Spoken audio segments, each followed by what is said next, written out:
I'm going to give you a preview of every chapter, and of course in 30 minutes I can't do justice to the authors, so my apologies. As you can see, the authors of chapter 1, the synthesis, are the same as the editors. So the purpose of the book is to use explanatory and prescriptive analytical techniques to inform not only public decision-making but private decision-making. And by the way, you hear a lot about evidence-based research. We have a broad interpretation of that. It's not only statistical analysis but numerical analysis, so basically anything with numbers. Chapter 2. The primary focus of this chapter is to try to straighten out some of the confusion regarding multiple and often conflicting objectives. And the way we suggest to do that is to look at the mission of the Philippine government, which is stated in the preamble, which happens to be the same mission of economic analysis, which is to promote the common good, or sometimes we call it the general welfare. All other objectives should be considered as subsidiary to that, and that's how you interpret those other objectives. For example, affordability means lowering the cost, not only the price, but the other costs, such as pollution, caused by some of the fuels in differential amounts, of course. Now, if we make the mistake of interpreting objectives independently of the overall mission, we can make big mistakes. For example, you hear a lot about the RPS, the Renewable Portfolio Standard.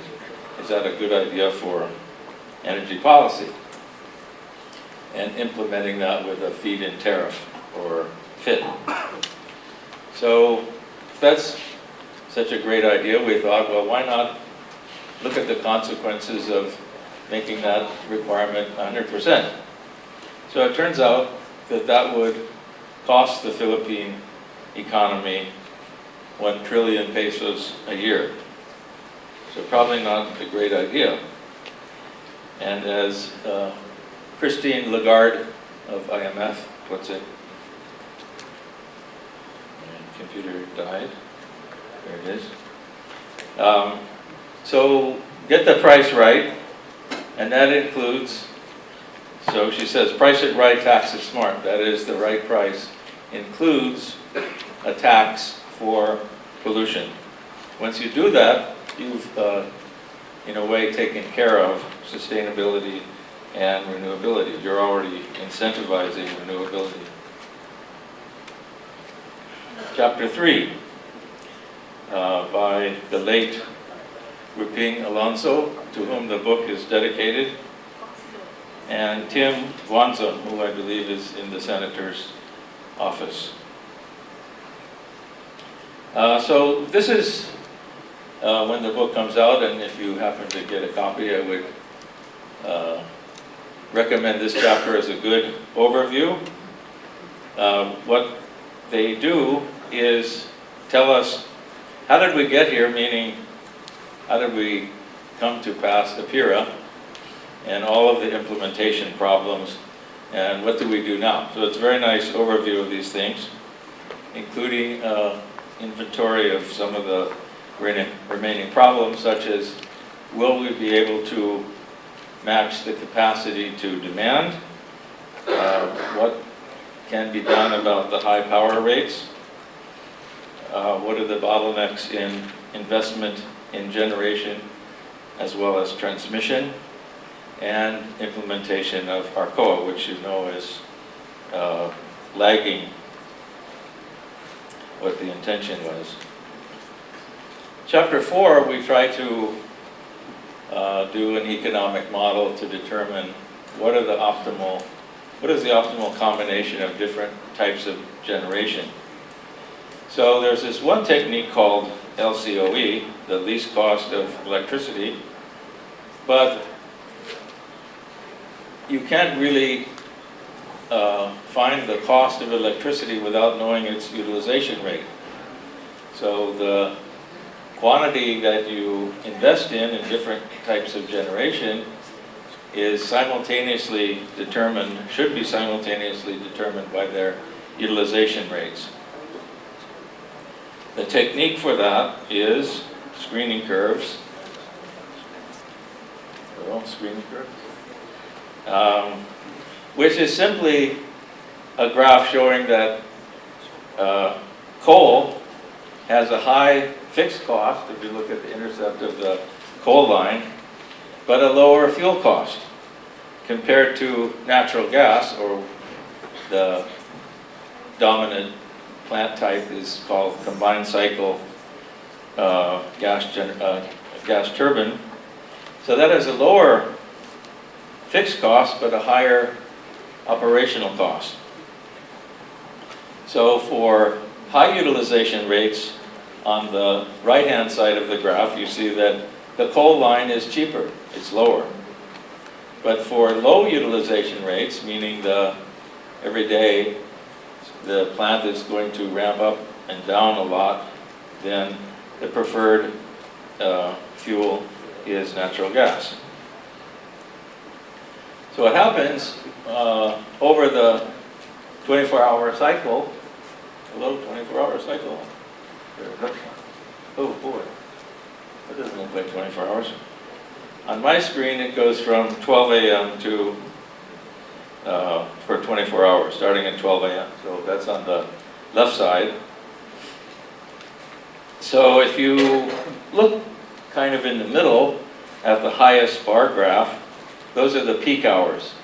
So what you can see is that, well, the black one represents coal, and by running coal almost all the time, it only goes down about 10% at 3 a.m., where you see the minimum. Otherwise, it's very close to 100%. So that takes advantage of the low fuel cost. But then for peak hours, we have to substitute with the gray, which is the combined cycle gas turbine. And then for the very, very peak, you have something which is even cheaper to build, but more expensive per unit of electricity generated. That's the little white area, which is the open cycle gas turbine. So you see this, you heard this term baseload fuel, so coal is the baseload fuel, but even coal, you can see, has to be ramped down a little bit and ramped back up a little bit. So it's not really that it's running the same 100% all of the time. So now that would be starting from scratch, but we already have most of the capacity we need. And if we project demand out to 2025, we can see that we need another 3,000 megawatts of capacity. And it turns out that because you already have the coal, you're going to be running that as baseload fuel, and the main fuel that you need for the supplement is going to be natural gas. But still, there's some need of additional coal plants. Now, we also did a quick exercise on smoothing, or sorry, of integration. Do we want to improve the connectivity between Luzon and Visayas and invest in connectivity with Mindanao? And our exercise shows that the benefits of doing that are very small. The reason is that if you look at the U.S., the benefit of connectivity, east to west, there's 3 different time zones in the mainland of the U.S. So you can use that to smooth demand. You look at the Scandinavian countries where they have a lot of hydro, and then integrating that with other parts of Europe, there's an excess supply. You can develop hydro cheaply in Scandinavia more than their needs. So integrating serves the function of taking advantage of cheaper resources. In the Philippines, however, you don't have either one of those.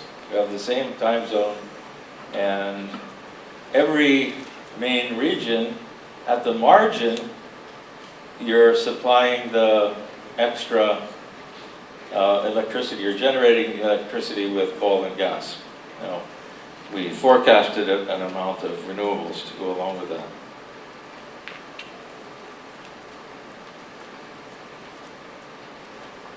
So I wouldn't be too optimistic about the gains of that kind of integration.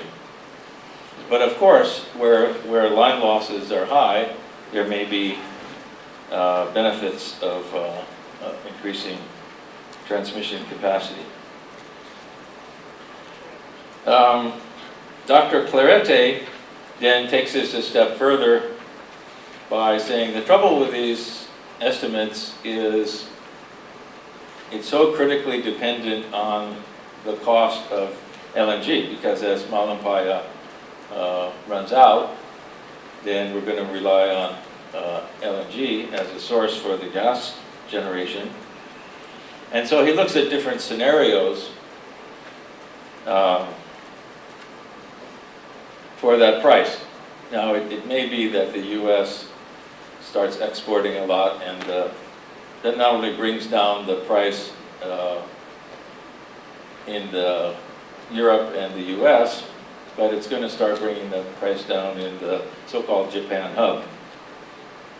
And these markets will become more integrated.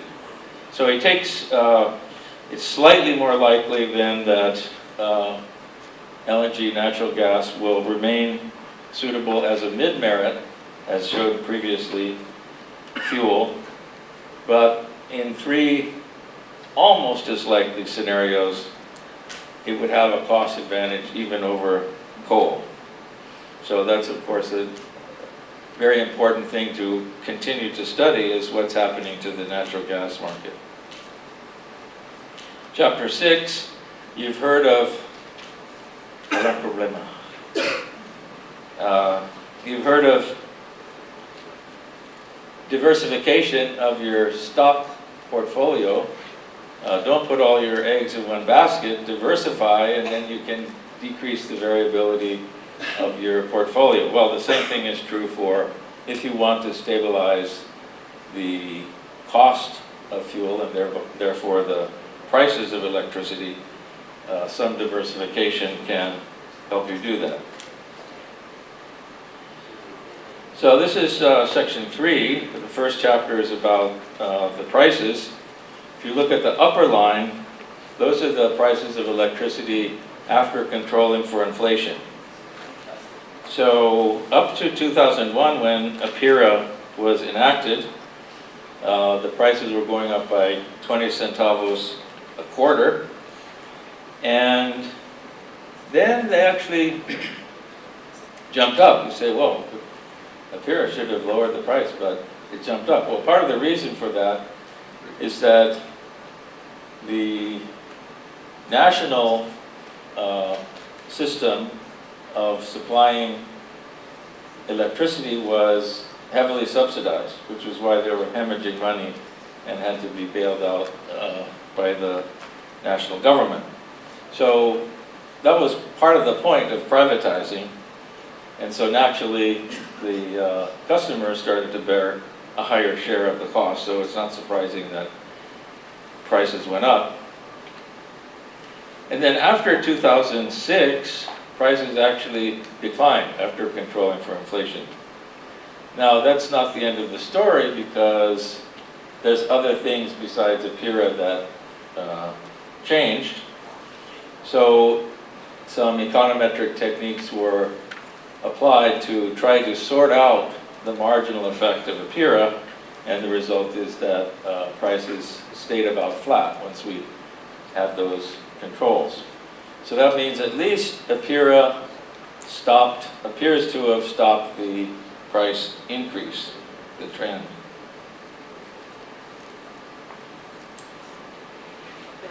Now we get to forecasting. So this is by Rolly Denau and Jeff Ducanis. So their technique is basically try to figure out how responsive demand or consumption is to income, prices, and temperature.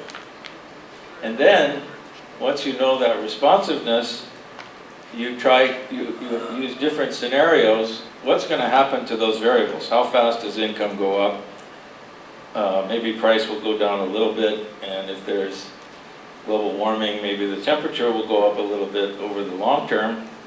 So once you put those scenarios together, you get a range of consumption increases from 65 to 77% by 2030.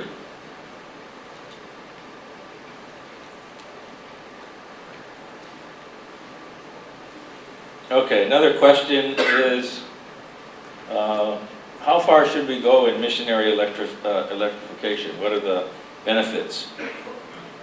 So, first of all, the authors show a strong association between energy use, a negative relationship between energy use and poverty. But of course, there's the issue of causation. Which way does the causation go? Is the availability of electricity causing poverty to go down, or is the fact that you don't have poverty means that electricity goes up? So, since you have the Dean of Statistics as one of the co-authors, he understands these things, and so the authors come up with techniques for sorting out the causation, and they do find that employment, particularly of women, and school attendance appear to be positively affected by access to electricity. Now, what's needed for further research is how cost-effective is that compared to other methods of poverty alleviation, such as cash contingent transfers. This map shows, the black areas show where the electricity is provided by cooperatives. So, of course, that's outside of the main population centers, but it turns out that 56% of the Philippine population is served by electric cooperatives, so we need to understand, Professor Fabella and his co-authors want to understand what's going on with cooperatives, and they document some of the problems, higher incidence of brownouts, and Raul loves fancy words like condemnation, so I would just say bailout. In other words, the NEA says, well, if you're losing money, I'll just give you more money. And obviously, that's, in economics, we call that moral hazard or perverse incentives.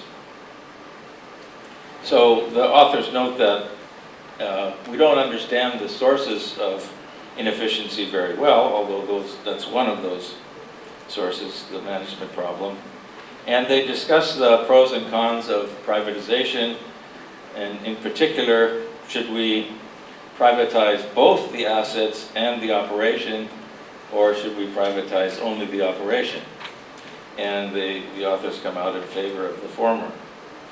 They also discuss the problem of implementing ARCOA and how that would help the competitiveness in the cooperative areas. Getting to the institutions and politics, one statistic that documents the difficulty of putting up a generation plant is that you need 102 permits and who knows how many signatures. There's also protests, which are sometimes funded by foreigners. So one solution discussed is a one-stop shop to coordinate the goals of the different regulatory agencies and minimize red tape. Professor Clarete then uses general equilibrium analysis, which is just a technique where you look at demand and supply in all sectors of the economy, so you can take any policy reform and see how that would affect the economy. And comparing two policy changes, what if we remove the VAT for electricity sector? Then prices would go down by 2%. But if we remove the red tape, prices would go down by 6%. So at least, of course you can't remove all the red tape, but at least that shows the potential.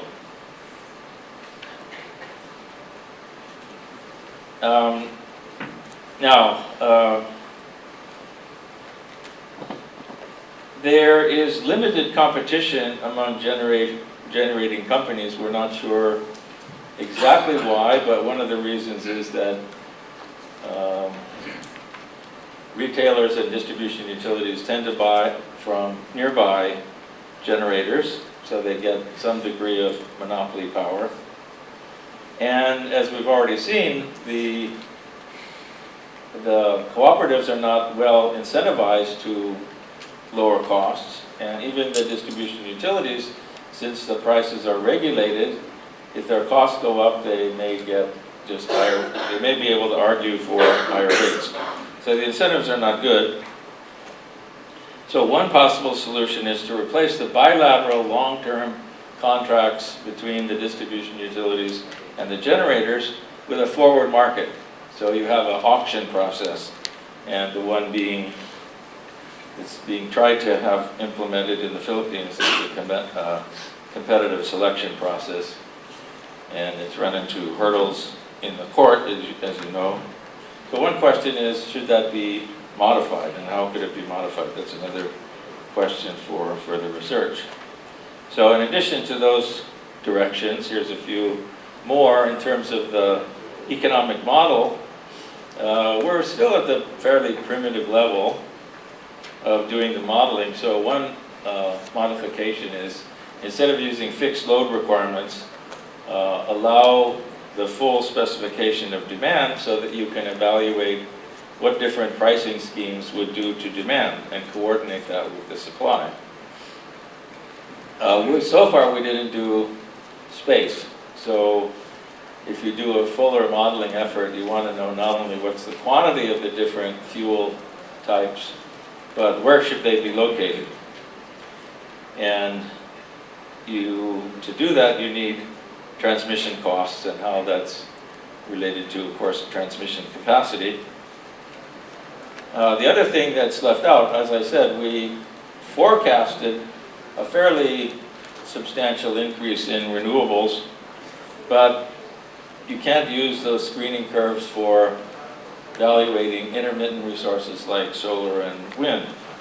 So for that, you need to modify the methodology and include the costs of having intermittency. And that means, what are the costs of smoothing by battery storage, demand techniques, including pricing, increased use of flexible fuels like natural gas. And then that will also allow you to say, where should those renewables be best located? And one principle that comes out is that, you see the solar is in Burgos, at the more distant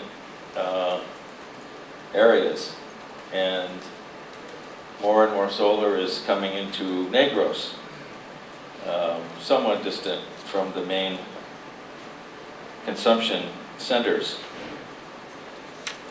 So if you're an importer,